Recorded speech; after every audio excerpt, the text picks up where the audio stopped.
a hard time understanding exactly what the results of the study mean in practical terms, right? So we make statements like, national brand cleaners are as dangerous or as damaging to your lungs as smoking a pack of cigarettes a day for 20 years. And they go, I don't know what that really means. So let me talk to you about what they were measuring, how they measured it, and kind of what that looks like physiologically. So in the study, they measured people's FVC, which is your forced volume capacity, your ability to push air out of the lungs, and in direct relation to the amount that you're able to breathe in. So that's all done through your bronchial tubes, which if you're familiar with the lung's like an upside down tree. There's a main trunk that comes in and then it gets smaller and smaller as the branches go out. Well, at the end of those bronchial tubes are alveoli sacs. Alveoli sacs are like balloons and they inflate and deflate as you breathe, and they're actually where the exchange of carbon dioxide and oxygen are taking place into the blood. Well, these bronchial tubes, if they're healthy, look something like this. This would be a cross-section of a healthy bronchial tube. So you've got the liner and then the mucus. Mucus is there, it helps protect the liner as well as moderate the temperature and the moisture of the air going into the alveoli sacs.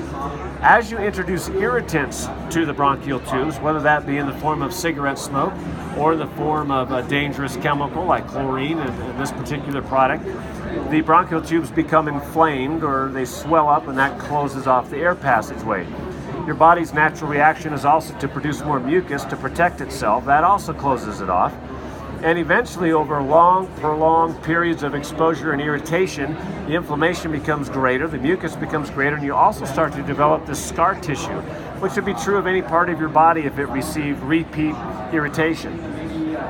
So the net of that is your bronchial tubes go from a passageway that potentially looks like that to a passageway that potentially looks like that. So another way to think of it is this. If I gave you a big, fat, thick milkshake and then gave you one of those big, fat milkshake straws that you could stick down in there, you would be able to suck it right up and enjoy it. But if I swapped that big, fat straw out with like a little stir stick, a little coffee stir stick, and told you to suck it up through there, you'd have a really hard time. So that's what's really the FVC measurement is determining, is the fact that you are not bringing in enough air and you can't force enough air back out. Well, what's profound about the study is they came along and said, and as we tracked 6,200 people for 20 years, what we found is the decrease in that FVC level based on the irritation of the bronchial tubes had decreased as much in somebody using national brand cleaners with these dangerous chemicals as somebody who smoked a pack of cigarettes a day for 20 years. There is no statistical difference between those two groups in the study. So when we say national brand cleaners are as damaging to your lungs as smoking a pack of cigarettes a day for 20 years, that's why, and that's what we mean. So in the past, a lot of studies have been done on the effects of these chemicals and products in an immediate situation. They make your eyes water. We all can feel that. Makes your throat burn, makes you cough as you spray it maybe for the first time. And we all understand the dangers of chlorine and ammonia and quaternary disinfectants and other dangerous chemicals maybe in an immediate situation. But what about prolonged period of time? What happens if I do that year after year after year? It'd be like if I went out onto the back dock tonight and smoked one pack of cigarette, and that's the only time I've ever smoked. I probably am not going to have long-term health problems. But if I smoked a pack of cigarettes every day for 20 years, I think we would all assume that I was going to have some health issues.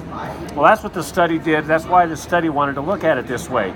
Yeah, I understand that there's some immediate discomfort from using these products, but what's happening to that person if they use those dangerous chemicals and products year after year after year after year?